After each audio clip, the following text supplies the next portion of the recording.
Selamat datang di video saya. Pada kali ini saya akan membahas tentang standarisasi jaringan komputer. Yang pertama, apa yang dimaksud standarisasi? Menurut Kamus Besar Bahasa Indonesia atau KBBI, standarisasi adalah penyesuaian bentuk atau ukuran, kualitas, dan sebagainya dengan pedoman standar yang telah ditetapkan. Apakah jaringan juga terstandarisasi? Jaringan komputer sendiri terstandarisasi oleh beberapa protokol dan salah satunya adalah TCP/IP dan layar model OSI.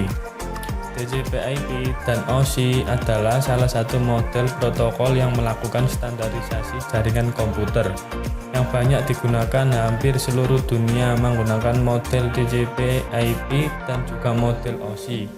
Model TCP/IP memiliki beberapa perbedaan dengan model OSI layar. Salah satunya yang paling dapat dilihat adalah perbedaan jumlah layar yang ada. Selanjutnya adalah ISO atau International Standard Organization menetapkan standar OSI layar tentang protokol komunikasi untuk segala jenis sistem jaringan.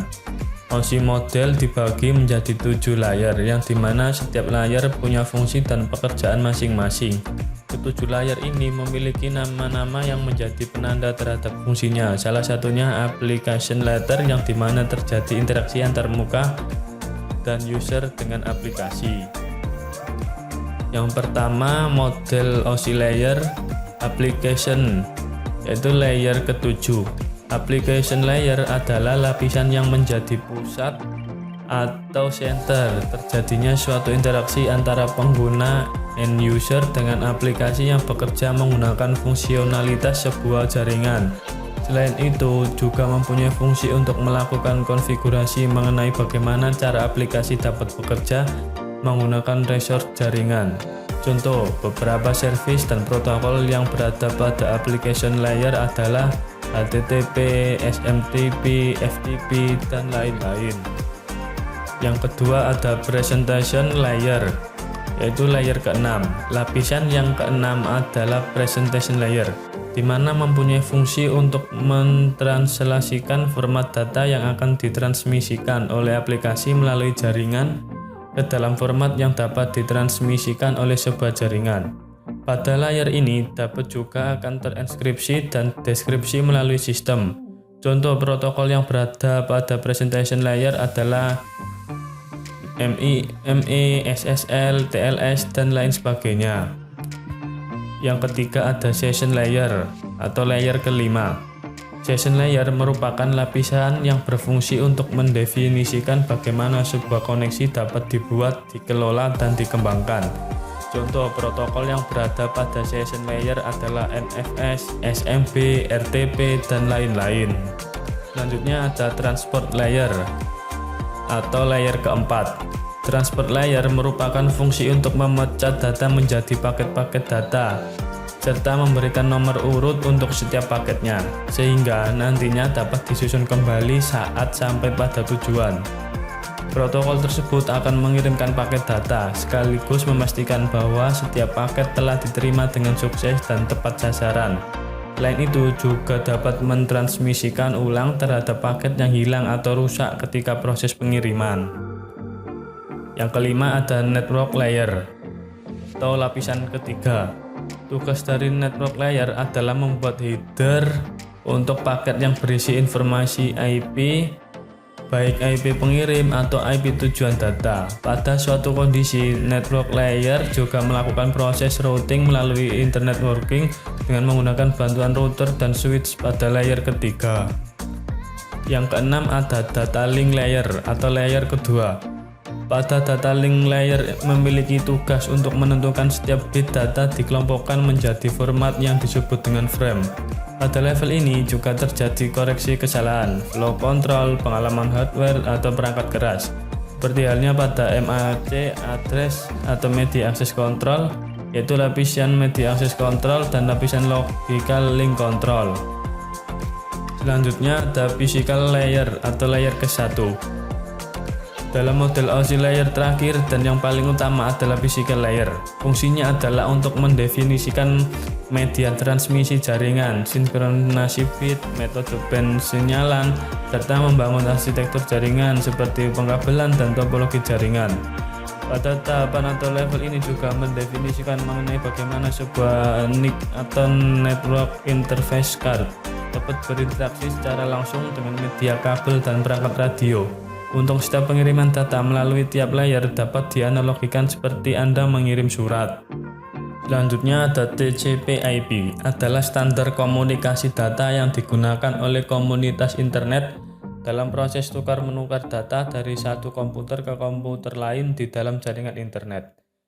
TCP/IP model terbagi menjadi 4 layer, sama halnya dengan OSI model. TCP/IP juga mempunyai fungsi dan pekerjaan masing-masing di setiap bidangnya.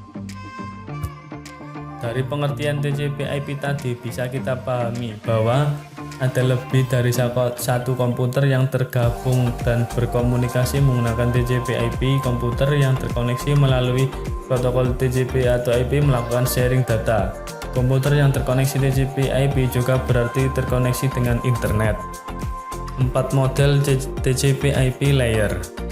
Yang pertama ada application layer atau layer keempat. Lapisan aplikasi adalah lapisan yang paling dasar dari sebuah protokol TCP/IP dan memiliki kontak langsung pengguna. Jika kita analogikan pada layer ini, contohnya adalah aplikasi yang Anda gunakan ketika bermain komputer. Pada tahap yang satu ini, aplikasi yang Anda jalankan mempengaruhi jenis protokol lanjutan yang akan digunakan. Yang kedua ada transport layer atau layer ketiga. Lapisan transport yang berfungsi untuk menjembatani transportasi pemindahan data antar komputer.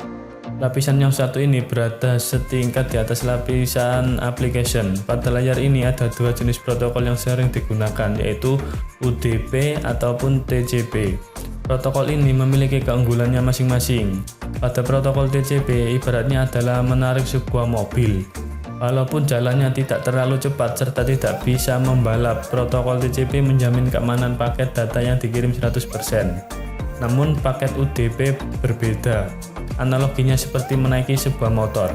Memang kecepatannya tak terkalahkan, namun protokol tersebut tidak bisa menjamin bahwa data dalam keadaan setunya penuh ketika sampai di tujuan. Oleh karena itu, protokol UDP digunakan untuk transfer data yang tidak akan korup ketika hilang beberapa persen bagiannya. Yang ketiga ada network layer atau layer kedua. Pada lapisan network protokol, pada lapisan transport akan dikonversi menjadi sebuah IP address yang berguna untuk memasangkan antar komputer pada jaringan. Pada layar network terjadi pemecahan data agar bisa sesuai dengan besar media yang akan dilalui. Setelah paket terpecah menjadi bagian-bagian kecil, mereka akan mengalami proses enkapsulasi atau pembungkusan. Setelah itu, paket diberikan alamat dan dikirimkan ke komputer tujuan berdasarkan jalur paket yang akan dikirim. Yang keempat, ada network interface atau layer ke-1. Pada lapisan terakhir, protokol TCP atau IP memiliki kontak langsung dengan hardware komputer. Dengan transmisi khusus, komputer memiliki kemampuan untuk mengirimkan paket data pada lapisan network melalui media kabel, tembaga, atau fiber optik, ataupun secara nirkabel atau wireless. Selanjutnya, apakah cuma ada 2 protokol itu? Jawabannya tidak. Ada beberapa protokol lain menstandarisasi jaringan komputer. Di antaranya ada User Datagram Protocol atau UDP, yang merupakan salah satu jenis protokol internet yang memungkinkan sebuah perangkat lunak pada komputer bisa mengirimkan pesan ke komputer lain melalui jaringan tanpa perlu ada komunikasi awal. Jadi saat ini Anda mengirimkan pesan melalui UDP, komputer pengirim dan penerima tidak perlu bernegosiasi saat akan melakukan pertukaran data. Selanjutnya ada Domain Name System atau yang disingkat DNS. Sistem penamaan domain adalah sistem penamaan hierarkis dan desentralisasi untuk komputer, layanan atau sumber daya lain yang terhubung ke internet atau jaringan pribadi. Ini mengaitkan berbagai informasi dengan nama domain yang ditetapkan untuk masing-masing entitas yang berpartisipasi. Selanjutnya ada HTTPS. HTTPS adalah singkatan dari Hypertext Transfer Protocol Secure atau versi aman dari Hypertext Transfer Protocol atau yang disingkat HTTP. Sedangkan HTTP merupakan protokol yang digunakan untuk sistem informasi kolaboratif dan terdistribusi yang berjalan pada laporan aplikasi. HTTPS dibuat dengan tujuan menyediakan autentifikasi dan komunikasi yang terenkripsi dan diciptakan oleh Netscape Communication Corporation. Selanjutnya ada SSH atau Secure Shell. Secure Shell adalah sebuah protokol jaringan kriptografi untuk komunikasi data yang aman, login antarmuka baris perintah, perintah eksekusi jarak jauh, dan layanan jaringan lainnya antara dua jaringan komputer. Yang terakhir ada Telnet atau Telecommunication Network. Telnet adalah protokol jaringan yang digunakan untuk mengakses komputer secara virtual dan menyediakan saluran komunikasi dua arah, kolaboratif, dan berbasis teks antara dua mesin. Ini mengikuti perintah pengguna protokol jaringan Transmission Control atau protokol internet protokol TCP/IP untuk membuat sesi jarak jauh. Sekian video dari saya. Mohon maaf apabila ada salah dan terima kasih.